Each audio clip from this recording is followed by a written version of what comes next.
Step into the enchanting world of Châteaude Pennautier, a royal residence with a fascinating history and a stunning transformation.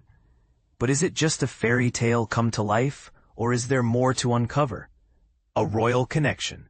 The story begins with a winemaking family, the de Lorgerils, whose 12-generation legacy has intertwined with royalty. Miren and Nicolas de Lorgeril's ancestors crafted wines that graced the tables of Versailles, and their family home, Châteaude Pennautier, reflects this regal connection.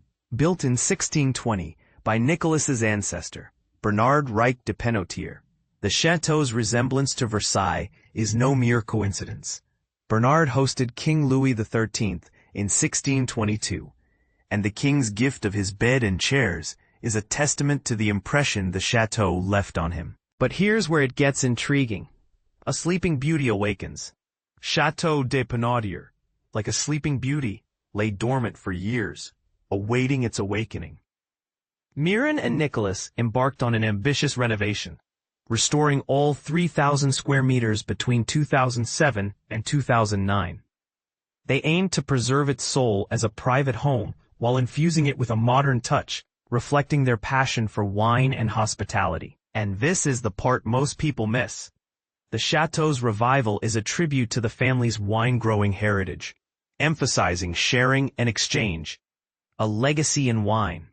The chateau's vineyard has been a renowned producer of Cabernet's wines since 1620. With a rich history of serving royalty, Miren and Nicolas proudly carry on this legacy, owning 6 family estates in the region, each showcasing the unique terroirs and grape varieties of Languedoc.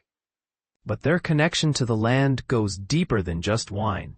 Guardians of history, Miren and Nicolas became the guardians of Pennautier's legacy 30 years ago, a responsibility Nicolas embraced from a young age after his father's passing.